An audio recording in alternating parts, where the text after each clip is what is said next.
Hello friends, welcome to solar Gyan and R news channel.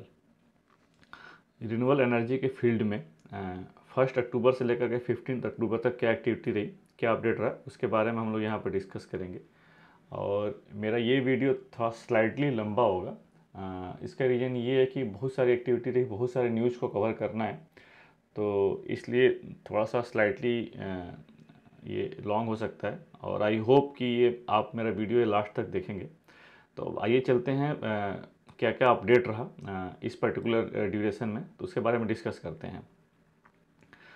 First है MNRE, ministry of new and renewable energy issued an updated list of models and module manufacturers under the approved list of models and manufacturing ALM order. इसमें as per ALM order only the models and manufacturers included in the list are the eligible for the government और government assisted project in the country, including the projects for the sale of electricity to the government under the guidelines laid down by the union government. ये basically ये है कि इसमें ये mandatory है कि अगर आप गवर्नमेंट या गवर्नमेंट असिस्टेड प्रोजेक्ट्स में अगर आपको सोलर प्रोजेक्ट्स लगाना है, तो ये मैंडेटरी है कि MNRE अप्रूव्ड जो ALM लिस्ट है, जिसमें कि जो सोलर सेल और मॉड्यूल्स के जो अपने मॉडल्स हैं वो इसमें लिस्ट हैं, या जो मॉड्यूल मैन्युफैक्चरर्स हैं उन्हीं से आपको लेना पड़ेगा। और ये जो लिस्ट अभी अपडेट की है ministry of new and renewable energy ने, तो इस लिस्ट में जो नए एंट्री हुई है उसमें Himalayan solar, sun and exim, sun एसन exim insulation energy, Penar industries, green brilliance renewable energy, sunlight solar, Gautam solar and solarium green energy. और अब इस लिस्ट के हिसाब से 34 जो है ALM अप्रूव्ड मॉडल मैन्युफैक्चरर्स हो गए हैं। नेक्स्ट है NTPC रिन्यूएबल एनर्जी। ये NTPC रिन्यूएबल एनर्जी जो है ये 100% सब्सिडरी कंपनी है NTPC लिमिटेड की, has signed it's first green term loan agreement for ₹500 crore with a tenure of 15 years with Bank of India. The green term loan has signed for 470 megawatt and 200 megawatt solar projects in Rajasthan and Gujarat. NTPC Renewable Energy Limited currently has a renewable project portfolio of 3450 megawatt, of which 820 megawatt projects are under construction stage. 2630 megawatt have been owned, for which PPA are pending to be executed. तो आप देख रहे हैं कि NTPC renewable energy जो 100% subsidiary company है NTPC की, कितना एग्रेसिवली ये मार्केट में आ रही है रिन्यूएबल एनर्जी के। और आप प्राइवेट प्लेयर से भी काफ़ी कम्पीट कर रही है। अब जितने इधर रिसेंटली जितने भी टेंडर हुए हैं उसमें मैक्सिमम टेंडर्स में NTPC रिन्यूएबल एनर्जी ने या NTPC ने बिड्स ओन किया हुआ है। और ये NTPC रिन्यूएबल एनर्जी भी जो है NTPC इसका IPO लाने वाली है। नेक्स्ट है NHPC limited has floated an EPC tender for grid connected solar photovoltaic projects for 1000 megawatt capacity including 10 years O&M। और जो इसकी लास्ट डेट है बिड सबमिशन की, date is the 9 November 2021 and जो bids will be open on 16 November 2021। इसके लिए जो project जो इसमें है, अगर आप LOI प्लेस कर देता है NHPC, उसके 15 महीने के अंदर 15 मंथ्स के अंदर ये प्रोजेक्ट को कंप्लीट करना पड़ेगा। और इसमें एक मेजर इंपॉर्टेंट अपडेट ये है कि ये DCR मैंडेटरी है। इसमें सोलर सेल्स और मॉड्यूल्स जो होंगे that should be made in India. DCR का मतलब होता है डोमेस्टिक कंटेंट रिक्वायरमेंट। तो ये ऐसा लगता है कि NHPC ने जो ये टेंडर निकाला 1000 मेगावाट का, बेसिकली ये CPSU स्कीम में NHPC ने अभी इरिडा के 5000 मेगावाट के CPSU स्कीम में 1000 मेगावाट इसने जीता हुआ है, ओन है। तो इसलिए ये उसको कंप्लाई करने के लिए NHPC ने ये टेंडर निकाला है। नेक्स्ट है ministry of power has issued a draft proposal for amending the electricity act 2021 to ensure that DISCOMs provide round-the-clock uninterrupted power supply to all the consumers and prevent the need for the use of diesel generators. The draft proposal is open for comments up to the 21st October 2021. The ministry has proposed the amendment in light of increasing level of air pollution in the metros and big city.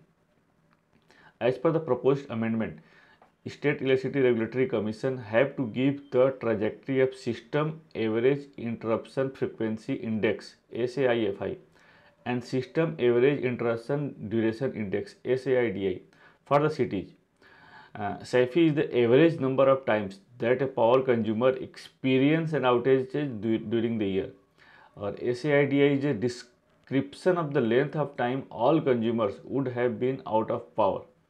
This is if the total number of hours out of service in a year were to be shared, measured in a minute. Next है Delhi Metro Rail Corporation has issued an request for selection RFS to set up 2 megawatt of rooftop solar photovoltaic system under the RESCO model. RESCO model basically rooftop solar project जो लगता है तो basically दो model होते हैं, RESCO model and capex model. RESCO models में क्या होता है कि जो डेवलपर्स होते हैं वो इन्वेस्टमेंट करते हैं और जहाँ प्रोजेक्ट्स लगाते हैं रूफ उनको मिल जाता है, वो इन्वेस्ट करते हैं. कैपेक्स मॉडल में क्या होता है कि जो इन्वेस्टर होते हैं खुद वो जो ओनर्स होते हैं, जो बिल्डिंग के ऊपर जहाँ पर रूफ टॉप लगती है, प्रोजेक्ट्स लगता है, वो जो ओनर्स होते हैं बिल्डिंग के वो खुद इन्वेस्ट करते हैं. तो ये रेस्को मॉडल में DMRC ने ये टेंडर निकाला हुआ है और इसकी जो बिड सबमिशन की जो लास्ट डेट है डेट इज द 16 नवंबर 2021 और bids will be open on the next day. इसमें जो सोलर पावर जो जनरेट हो जाएगी it should be feed on the net metering basis और अप्लीकेबल मीटरिंग जो भी होगा. The project will have a fix tariff of 25 years with a cap on tariff at the 4 rupees per unit. क्योंकि RESCO model में है तो developer इसमें invest करेगा और टैरिफ जो है वो DMRC से लेगा, इसलिए इसमें जो टैरिफ है it is fixed 4 rupees per unit. मतलब बिडिंग इसके ऊपर होगी 4 रुपीज़ पर यूनिट पर, इससे कम पर भी बिडिंग हो सकती है. नेक्स्ट है the ministry of power has notified the electricity transmission system planning development and recovery of inter state transmission charges rules 2021 to ensure power utilities to access the transmission network across the country smoothly. Power projects will no longer have to specify their target beneficiary. At present, GENCOs applied for the long-term access based on their supply tie-ups, while the medium-term and short-term access is required within the available margin. अभी present situation में क्या होता है कि अगर आप कोई projects लगा रहे हैं, सोलर प्रोजेक्ट्स या थर्मल प्रोजेक्ट्स कोई भी लगा रहे हैं, तो आपको कनेक्टिविटी और लॉन्ग टर्म एक्सेस के लिए अप्लाई करना पड़ता है. तो टारगेट बेनिफिशरी से मतलब ये है कि आपकी जो ये इलेक्ट्रिसिटी है ये कहाँ जाएगी, किससे टाई अप है. अगर मान लीजिए आप राजस्थान में सोलर प्रोजेक्ट्स लगा रहे हैं और आप यूपी के किसी डिस्कॉम से टाई अप हैं, तो आपको टारगेट बेनिफिशरी बताना पड़ेगा. अगर आप टारगेट बेनिफिशरी नहीं बताएं तो एटलीस्ट टारगेट रीजन बताना पड़ता है, किस रीजन में आपको जाएगा, तभी उसके बाद जो है LTA एप्लीकेशन के साथ ये मैंडेटरी होता है. लेकिन अब ये जो है ये चीज़ें हटा देगा, ये हटा दी गई है और अब इसमें मैंडेटरी नहीं है कि आपको टारगेट बेनिफिशरी बताना पड़ेगा. तो ये काफ़ी अप्रिसिएटेड जो है मिनिस्ट्री पावर का जो है ये स्टेप है. नेक्स्ट है as per the ministry of power discoms जो डिस्ट्रीब्यूशन कंपनी है owed 15,483 crore to renewable energy generators excluding disputed amounts in overdue payments at the end of September 2021. और ये जो फिगर है 6% अगस्त वाली फिगर से ज़्यादा है. नेक्स्ट है Adani green energy limited AGEL has completed the acquisition of 100% stake in SoftBank energy India. और जो SoftBank SB energy India है ये बेसिकली ज्वाइंट वेंचर कंपनी थी सॉफ्ट बैंक का और भारतीय ग्रुप का, जो टाटा एयरटेल ग्रुप है. तो सॉफ्ट बैंक का इसमें 80% स्टेक था और भारतीय का 20% है. तो ये करीब 3-4 मंथ्स पहले ही ये चीज़ें अनाउंस हो गया था, लेकिन फाइनली अब ये पूरा जो एक्विजिशन है पूरा कंप्लीट हो गया है. और ये जो एक्विजिशन है it was the largest acquisition in renewable energy sectors in India. अब तक इंडिया में इससे बड़ा कोई भी एक्विजिशन नहीं हुआ है. और ये जो एक्विजिशन वैल्यू है बेसिकली $3.5 बिलियन की है.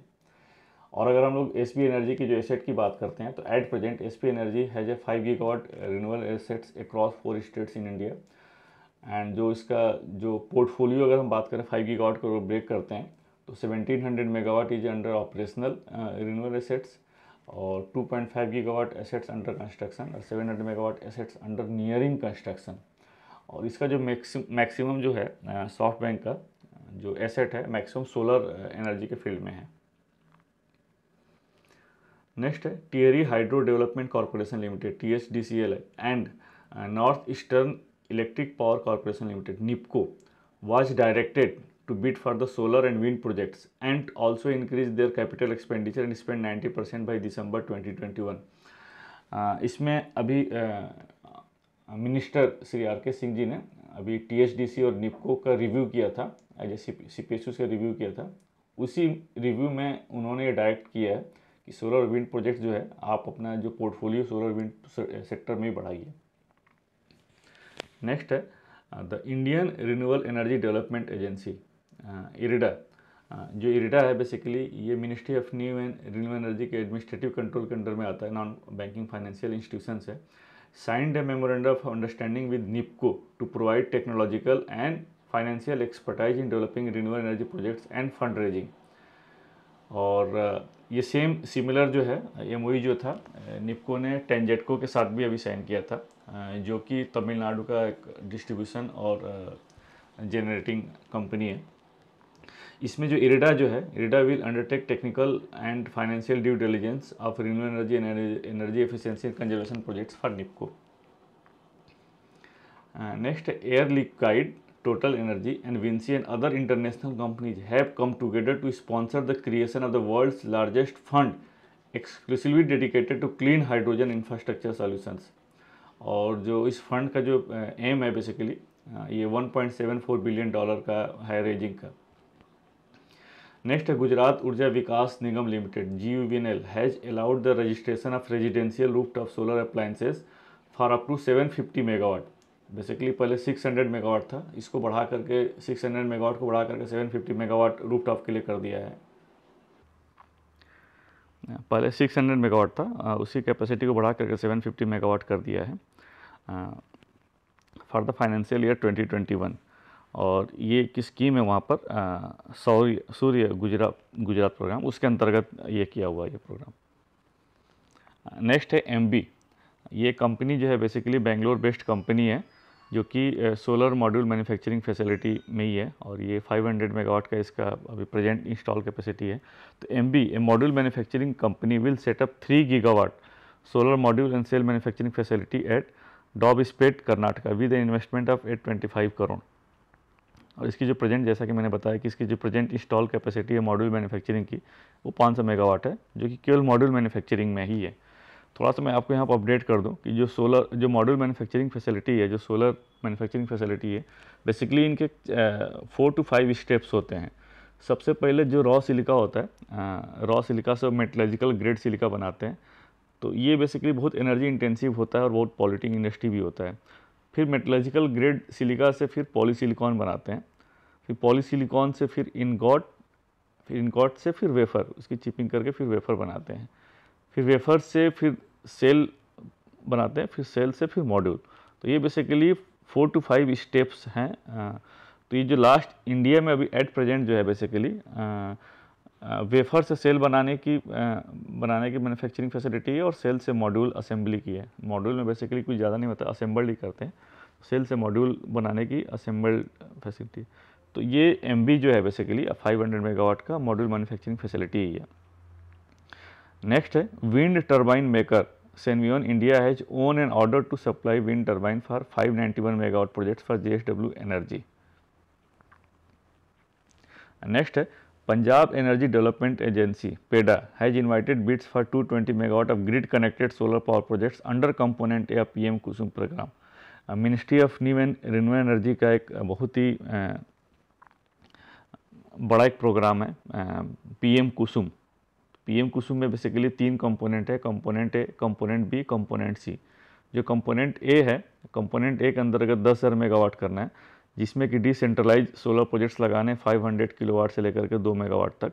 उसी कंपोनेंट A के अंतर्गत ये पेडा जो पंजाब की एजेंसी है उसके अंतर्गत ये इसने टेंडर निकाला हुआ है 220 मेगावाट का। इसमें एक मैंडेटरी होता है, इसमें मैंडेटरी ये है कि इस स्कीम के हिसाब से जो इस स्टेट का जो रिस्पेक्टिव जो रेगुलेटर है उसमें वो अपर टैरिफ जो है ना, अपर लिमिट का फिक्स करता है। तो इसमें जो टैरिफ, जो सीलिंग टैरिफ है इसमें 2.748 पर यूनिट है अपर लिमिट। इसके बाद इसमें जो डेवलपर हैं, डेवलपर इन द सेंस कि मतलब जो फार्मर्स या जो एसोसिएशन है वो बिड करेंगे इस पर। ये मैक्सिमम टैरिफ है, उससे कम पे बिड्स कर सकते हैं। जो बिड की सबमिशन की जो लास्ट डेट है आपका 25 अक्टूबर 2021 है, और बिड जो है नेक्स्ट डे ही ओपन कर दी जाएगी। और इसमें जो कमीशनिंग टाइम दिया हुआ है, जो डेवलपर्स हैं, जो बिडर्स होंगे, जो सक्सेसफुल बिडर होंगे, वो 12 महीने के अंदर प्रोजेक्ट कंप्लीट करना पड़ेगा। नेक्स्ट है KERC, Karnataka electricity regulatory commission has ruled that Acme solar is entitled to levelise incremental tariff to compensate for the additional cost incurred for the imposition of safeguard duty on imported solar modules under change in law। जैसा कि हम सभी जानते हैं basically कि अभी जितने पुराने टेंडर्स हो चुके हैं उसमें चेंज इन लॉ में अभी मेजर दो ही फैक्टर्स आ रहे हैं। एक तो ये जीएसटी जो इंट्रोड्यूस हुआ था 2017 में, तो उससे पहले जो टेंडर्स कंक्लूड हो गए थे और जीएसटी इंट्रोड्यूस हो गया था, उसका जो भी इफेक्ट था वो भी एक चेंज इन लॉ में इसको कवर कर लिया गया है। तो उसमें बहुत सारे डेवलपर्स ने जो रिस्पेक्टिव रेगुलेटर्स हैं उनको अप्रोच करके पिटीशन फाइल की थी और उसको एक्सेप्ट भी कर लिया गया था। फिर इसके बाद सेफ गार्ड ड्यूटी भी इम्प्लीमेंट हो गई थी, जो भी जुलाई में आकर के आपकी ख़त्म हुई है सेफ गार्ड ड्यूटी। तो सेफ गार्ड ड्यूटी को भी चेंज इन लॉ में, चेंज इन लॉ में जो भी अगर गवर्नमेंट टैक्सेस ड्यूटीज चेंज करती है और उसका फाइनल जो एग्जीक्यूशन है, प्रोजेक्ट एग्जीक्यूशन है, प्रोजेक्ट पर इफेक्ट पड़ता है, तो उसको चेंज इन लॉ में कंसीडर कर ले सकता है। उसमें जो डेवलपर होता है उसमें आप जो रिस्पेक्टिव रेगुलेटर है उस पर पिटीशन फाइल करके इस इफेक्ट्स का जो भी है ले आ सकता है। तो इसमें वही है, इसमें जो इंक्रीमेंटल टैरिफ जो भी जो अमाउंट है चेंज इन लॉ, जो इसमें सेफ गार्ड ड्यूटी का जो इफेक्ट आया है और जो कॉस्ट बढ़ी है, उस कॉस्ट के रिस्पेक्टिव जो भी टैरिफ इंक्रीमेंट होगा उसको कर्नाटक इलेक्ट्रिसिटी रेगुलेटर ने एक्सेप्ट कर लिया है। तो बेसिकली इसके एक्मे सोलर के जो 5 प्रोजेक्ट्स थे जिनकी क्यूमुलेटिव कैपेसिटी 85 मेगावाट थी, और इसके लिए जो क्रेडल जो है वहाँ पर कर्नाटका रिन्यूएबल एनर्जी डेवलपमेंट जो है, कर्नाटक क्रेडल जो एजेंसी है वहाँ पर, उसने 860 मेगावाट का तालुका स्कीम में निकाला था। तालुका स्कीम बेसिकली क्या है कि एक तरह से डिसेंट्रलाइज सोलर प्रोजेक्ट्स हो गए, मतलब एक कंसनट्रेटेड। आज की डेट में क्या हो रहा है कि या तो आप डिसेंट्रलाइज निकालिए या तो सोलर पार्क्स के अंदर प्रोजेक्ट्स लगते हैं। तो जो प्रोजेक्ट्स हैं इसके डिसेंट्रलाइज में, उसमें डेवलपर्स का मतलब बहुत सारे डिस्ट्रिक्ट्स में टेंडर थे। तो 5 प्रोजेक्ट्स का जो क्यूमुलेटिव कैपेसिटी 85 मेगावाट था, और इसमें जो टेंडर्स थे 5 जो इसके प्रोजेक्ट्स के जो अपने टैरिफ थी वो 2.97 से लेकर के 3.01 पर यूनिट तक था। नेक्स्ट है Indian energy exchange IEX traded 1.68 billion units of renewable energy in the third quarter of the calendar year 2021। और केवल अगर सितंबर की बात करते हैं, in September 2021 the green term ahead market traded 543 million units of renewable energy, और ये जो है 555% ईयर ऑन ईयर ग्रोथ है। The traded volume increase 248% in September 2021 compare to 147 million units traded in the previous month. तो आप देख रहे हैं कि बेसिकली जो एक्सचेंज में जो रिन्यूएबल एनर्जी है इनकी ट्रेडिंग काफ़ी बढ़ गई है। नेक्स्ट है Singapore based solar developer Cleantech solar secured ₹200 crore loan from facility with NIIF structure for open access solar projects in India. It will also help optimize the overall capital structure and funding cost for the portfolio. Cleantech Solar has over 600 megawatt of solar projects across India and Southeast Asia. Basically जो projects होते हैं आजकल अगर हम लोग बात करें तो 2-3 कैटेगरी में प्रोजेक्ट्स लगते हैं। तो ओपन एक्सेस या तो कोई भी सेंट्रल एजेंसी टेंडर्स निकालती है, जैसे कि NTPC NHPC से की, या स्टेट गवर्नमेंट टेंडर निकालती है, उस टेंडर में पार्टिसिपेट करके अगर बिड्स आप जीत लेते हैं तो उसमें प्रोजेक्ट्स लगा सकते हैं।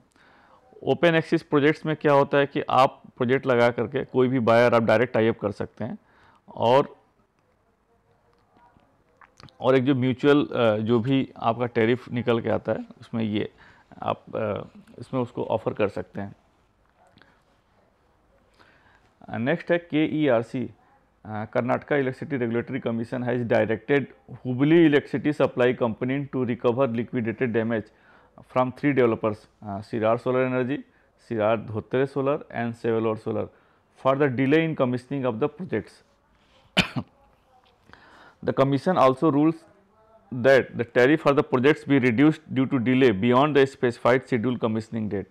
जो इन्होंने डिले किया था उस डिले की वजह से जो टैरिफ जो भी इनका टैरिफ था उस टैरिफ को रिड्यूस कर दिया गया है, प्लस जो पेनल्टी थी इनके ऊपर उसको भी इम्पोज कर दिया। इसी के अगेंस्ट में एक्चुअली जो डेवलपर्स थे डिस्कॉम ने किया था, डेवलपर ने इसके लिए पिटीशन फाइल किया था, लेकिन रेगुलेटर ने भी डिस्कॉम के सपोर्ट में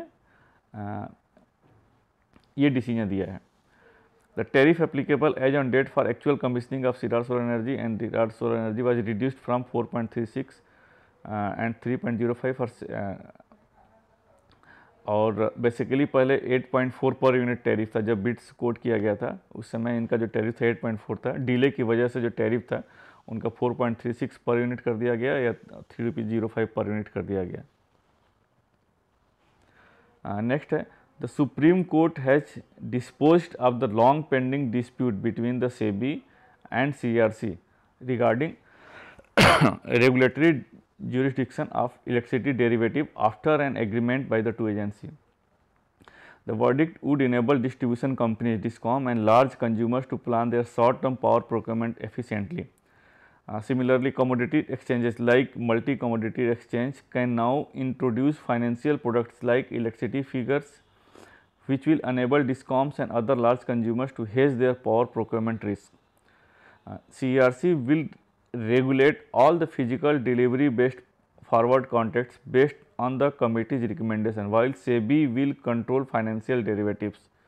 This has paved the way for the introduction of longer duration delivery based contracts in a power exchange.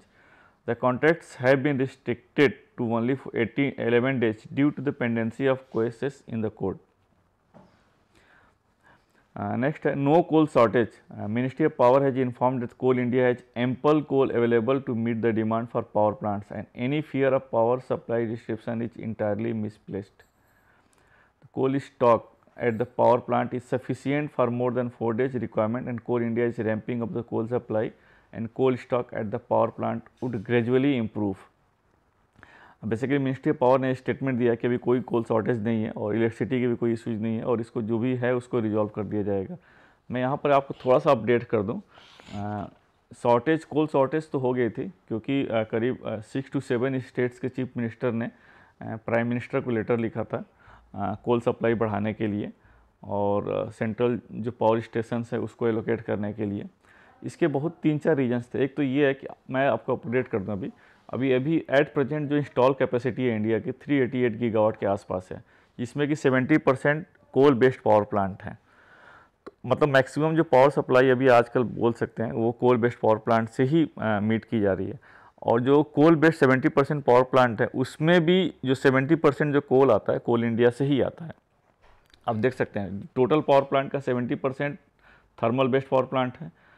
जो थर्मल बेस्ड पावर प्लांट है 70%, उसका 70% जो कोल सप्लाई करता है कोल इंडिया करता है और बाहर से कुछ इंपोर्ट भी होता है। तो अभी इस बार क्या हुआ कि अक्टूबर मंथ में ये जो इस पर्टिकुलर 1 से 15 वाली जो बात कर रहे हैं इसमें क्या होगा कि जो डिमांड है, डिमांड जो year and year demand year पिछले अगर साल के रिस्पेक्ट में बात करते हैं तो करीब 17-18% डिमांड बढ़ गई और कोल सप्लाई जो अगर पिछले साल के रिस्पेक्ट में करते हैं तो बढ़ी नहीं। एक तो ये रीज़न रहा, कोल सप्लाई बढ़ी नहीं लेकिन डिमांड बढ़ गया। सेकेंड रीज़न ये रहा कि इस पर्टिकुलर ड्यूरेशन में बहुत सारी मानसून सीजन लंबा खींच गया, बारिश बहुत ज़्यादा हुई, उसकी वजह से क्या हुआ जो रैंपअप जो कोल को बढ़ाने का रैंपअप करना था वो स्लो हो गया। तो ये 3-4 मेजर फैक्टर्स थे और ऊपर से जो इंपोर्ट जो बाहर से कोल था तो जो इंपोर्ट कोल थे वो भी काफ़ी रेट उनके बढ़ गए, करीब 100 से 200% बढ़ गए, तो वो भी एक अनवाइबिलिटी बढ़ गई। ये 3-4 जो क्यूमुलेटिव फैक्टर एक साथ ही इकट्ठे हो गए जिसकी वजह से ये प्रॉब्लम्स आ गई। नेक्स्ट है as per report by the Lawrence Berkeley national laboratory the pipeline of solar capacity in the US at the end of 2020 was around 460 gigawatt. आप देख सकते हैं यूएस भी काफ़ी एग्रेसिवली सोलर के फील्ड में काम कर रहा है, लेकिन यहाँ पर इस पर्पज़ को बताने का मतलब ये है कि 460 गीगावाट में जो था उसमें 34% जो प्रोजेक्ट्स थे बैटरी स्टोरेज वाले प्रोजेक्ट्स थे, करीब 160 गीगावाट के आसपास। तो अब जैसे इंडिया भी अब देख रहे हैं यहाँ पर बैटरी स्टोरेज को भी धीरे धीरे बैटरी स्टोरेज या जो स्टोरेज फैसिलिटी है इसको प्रमोट किया जा रहा है क्योंकि सोलर और विंड जो है ये जो पावर है कंसिस्टेंट पावर सप्लाई नहीं है क्योंकि सोलर दिन में ही रहेगा, फिर मॉर्निंग, फिर पीक, फिर उसके बाद डाउन हो जाता है, फिर रात में नहीं रहेगा। इसी तरीके से विंड भी है, तो अनरिलायबल पावर सप्लाई है, इसको रिलायबिलिटी बढ़ाने के लिए स्टोरेज फैसिलिटी होना चाहिए। तो इसलिए जो अब जो बिट्स आ रही हैं चाहे इस टाइप से जो बिट्स के लिए जो है नए नए तरीके अपनाए जा रहे हैं स्टोरेज बढ़ाने के लिए। The levelised cost of electricity for utility scale solar projects declined 85% since 2010 to $34 पर मेगावाट आवर। अब सभी जानते हैं 2010 के बाद जो है सोलर पावर की जो रेट है काफ़ी कम हो गई है। The decline was due to the lower capital cost, higher capacity factors, lower operating expenses, longer duration life and improved financial terms. ये सब तो है ही, साथ साथ जो सोलर पैनल्स के जो रेट थे बहुत ही कम हो गए और इसका मेन जो रीज़न है दैट इज़ द चाइना में कैपेसिटी काफ़ी रैंप अप हो गई और उसने जो सोलर मॉड्यूल्स के जो रेट थे इतना एग्रेसिवली उसने कि अभी आज इंडिया में भी जो है, इंडिया के अगर हम लोग बात करते हैं तो 80% के आसपास जो सोलर मॉड्यूल्स है चाइना से इंपोर्ट होता है। उसके बाद जो बैलेंस कैपेसिटी है मलेशिया, थाईलैंड और ताइवान और साउथ कोरिया से आता है। Next, central electronics limited CEL has invited bids for the supply, construction, testing and commissioning of a 147 megawatt of decentralised solar system of capacity 2 megawatt to 10 megawatt at various substations in Maharashtra, including operation maintenance for 12 years.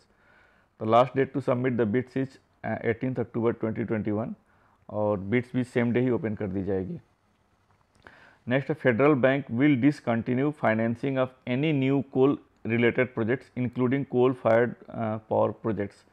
और जो federal bank है इसने जो discontinue करेगा basically जो financing जो coal power project, उसका reason ये है इसने जुलाई 2021 में IFC जो है बेसिकली ये वर्ल्ड बैंक की फाइनेंसिंग आर्म्स है, IFC ने 4.99% स्टेक फेडरल बैंक में ले लिया है फॉर $126 मिलियन में। तो इसका एक कंडीशन ये था कि आप कोई भी जो है थर्मल प्रोजेक्ट्स जो हैं, जो पॉल्यूटिंग इंडस्ट्रीज हैं, उसमें आप इन्वेस्ट नहीं करेंगे। The bank signed up to the IFC's new green equity approach that supports clients to reduce coal exposure to zero or near zero by 2030। Next है, the ministry of power has released the framework for implementing the market based economic dispatch MBED phase 1 program to reduce consumers power purchase cost by 5%. MBED will ensure that cheapest generating resources across the country are dispatched to meet all overall system demand. The ministry said it would be win-win situation for both the distribution companies and generators, resulting in significant saving for electricity consumers. The power demand by all states is proposed to meet through a central pool allocating power at the optimal price. The implementation of MBED phase 1 is expected to begin from April 1, 2022 and Central Electricity Regulatory Commission will conduct trial runs to ensure the system runs smoothly. Interstate generation facility will participate in the first phase while other generation facility can join voluntarily. Next, Riva Ultra Mega Solar RUMSL has issued a RFP to select consultants for transaction advisory service for a 950 megawatt ground mounted solar photovoltaic park with battery energy storage solution at Chhatarpur district, Madhya Pradesh. It intends to take support for the first ever energy storage based solar park development. The last date to submit bids is 28 October 2021 और जो consultancy का जो period रहेगा that will be 12 months. Next है, Gujarat electricity regulatory commission approved the tariff of 2.64 per unit to procure power from 100 megawatt solar projects being developed by SJVN limited at the Raghanesda solar park in Gujarat. Next है, ये बहुत important news है ये, Reliance new energy solar जो कि 100% subsidiary आपका Reliance industry limited का has acquired REC solar holding from China National Blue Star Group for $771 million। जो ये REC कंपनी है ये Norway headquarter solar cell module and polysilicon manufacturing company है and has operational headquarter in Singapore. The company has 3 manufacturing facility, 2 in Norway for solar grade polysilicon production and 1 in Singapore for manufacturing solar cells and modules. REC has over 600 utility and design patents. Of these, 446 are granted and balance are under evaluation. Reliance will use this technology in their fully integrated metallic silicon to photovoltaic panel manufacturing gigafactory at Dhirubhai Ambani Green Energy Complex in Jamnagar, Gujarat.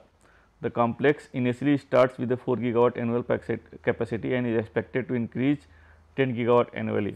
और हम सभी जानते हैं कि रिलायंस ने भी announce किया था कि Reliance industry would invest 75,000 crore that is the $10 billion to build an integrated solar PV factory, advanced energy storage, battery manufacturing unit, green hydrogen and fuel cell facility in Gujarat's Jamnagar. Next है the Maharashtra State Power Generating Company Mahagenco has invited EPC bids for the design, engineering, manufacture, supply, erection and commissioning of a 25 megawatt grid connected solar power projects with the associated 33 kV evacuation lines in Dhule district of Maharashtra, including operation maintenance for 25 years. और जो bid submission की जो last date that is the 10th November 2021 और जो pre bid meeting will take place on 21 October 2021. Next है the ministry of power has released guidelines for the cyber security in the power sector to keep the industry secure from cyber attacks. Next है Reliance new energy solar limited जो कि 100% subsidiary है Reliance industry limited का, has signed an agreement with Shapoorji Pallonji and company private SPCPL to acquire 40% stake in Sterling and Wilson solar. जो Sterling and Wilson solar has a presence across 24 countries and executed over 11 gigawatt of solar turnkey projects worldwide. तो basically आप देख रहे हैं कि Reliance कितना aggressively renewable energy के field में आ रहा है, खासकर सोलर. इसने दो कंपनियों को एक्वायर किया है और अभी 40% जो है ये आपका स्टर्लिंग एंड विल्सन सोलर में 40% स्टेक भी ले लिया है. तो स्टर्लिंग एंड विल्सन जो है सोलर EPC के फील्ड में बहुत बड़ी कंपनी है और बहुत जगह इसने सक्सेसफुली प्रोजेक्ट्स जो है एग्जीक्यूट किया है. आप देख सकते हैं इसका पोर्टफोलियो जो भी आज की अगर है तो 11 गीगावाट 11,000 मेगावाट का जो है इसका पोर्टफोलियो है. नेक्स्ट है IRDA has disbursed a loan of 1100 crore to Vector Green Energy. It is the highest ever disbursement to a single company in a day by IREDA. This amount will be utilized by Vector Green's 6 operational solar projects. Vector Green has a 650 megawatt portfolio of solar and wind power projects in India and additional 90 megawatt of solar projects are under implementation in Gujarat. Next, the Ministry of Power has approved the guidelines for optimum utilization of power generation capacity. As per the tariff policy, power generating station must always be available and ready to dispatch. If procurer does not schedule power for any period from the generating station with which the PPA has been signed, the generator can sell the power for the period for which it has not been requisitioned in the power exchange. The profit from the sale will be calculated as the difference between the selling price of such power and energy charge rate ECR as determined under section 62 or section 63 of the Electricity Act 2003. The fixed charges obligation for the procurer will remain the same as per the PPA. Next, the Punjab State Electricity Regulatory Commission has extended the validity of additional surcharge of rupees 1.16 per unit payable by open access consumers until 30th September 2021 to 31st March 2021. ये basically जो additional surcharge open access जो consumer होता है उनको बहुत सारे charges देने पड़ते हैं, जिसमें कि additional surcharge, cross subsidy surcharge. अगर कैप्टिव पावर प्लांट है तो क्रॉस सब्सिडी सरचार्ज नहीं देना पड़ता है. कैप्टिव प्लांट अगर नहीं है तो एडिशनल सरचार्ज और क्रॉस सब्सिडी सरचार्ज भी देना पड़ता है. तो एडिशनल सरचार्ज जो पहले जो रेगुलेटर ने डिसाइड किया था 1.16 6 मंथ्स के लिए, उसको एक्सटेंड करके 31 मार्च 2021 कर दिया गया था और इसमें बढ़ाया नहीं है. मेन रीज़न इसमें ये था वही एक कोविड वाली जो सिचुएशन है और जो प्रेजेंट सिचुएशन है उसको कंसीडर करते हुए रेगुलेटर ने ये जो एडिशनल सरचार्ज है इंक्रीज नहीं किया. नेक्स्ट है Jubilant Ingrevia to buy solar power from MP energies 15.5 megawatt open access project.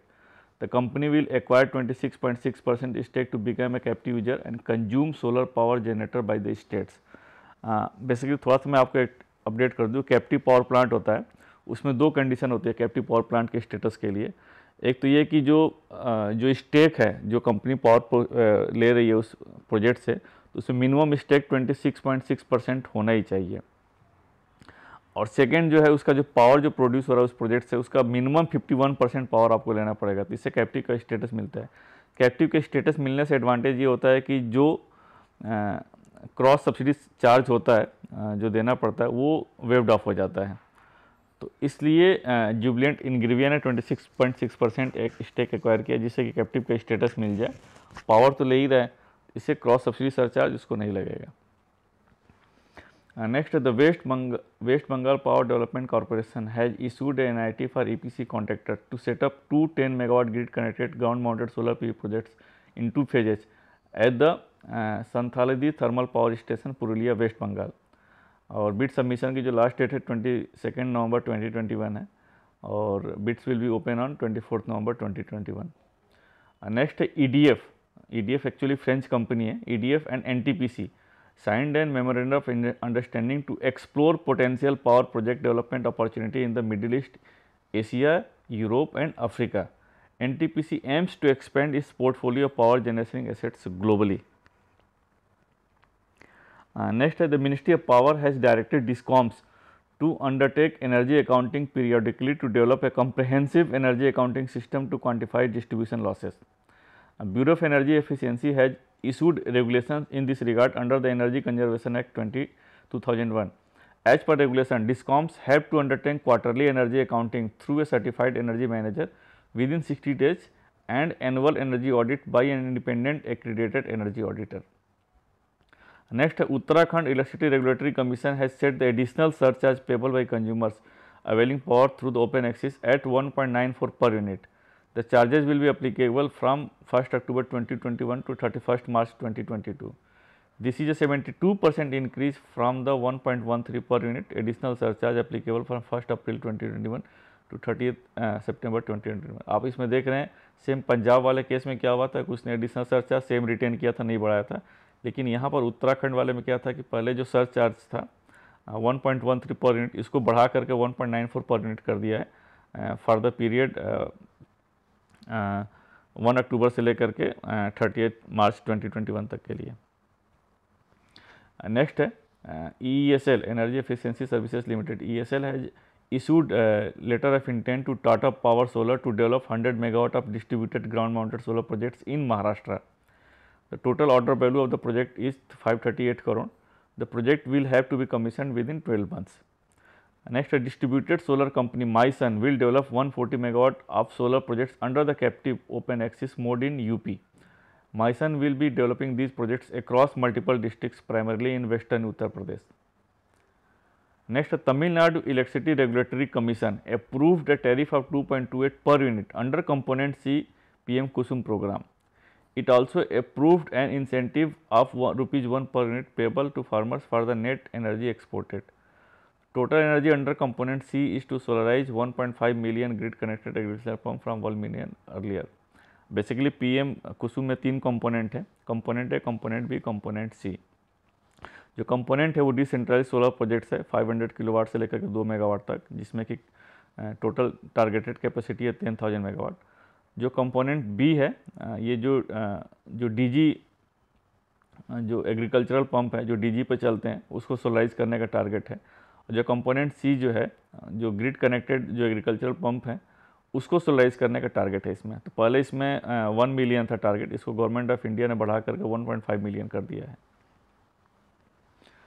Next, the Asian Development Bank announced that it has raised its climate financing target for developing member countries to 100 billion from 80 billion for the 29 to 2030. जो $80 billion का जो target था उसको बढ़ा करके इसने $100 billion कर लिया है ADB ने. The next है Technic Solar has acquired a 34 megawatt ground mounted solar projects in Uttar Pradesh from the Jackson Group. With this acquisition, Technic Solar's operational solar capacity in India reaches 68 megawatt.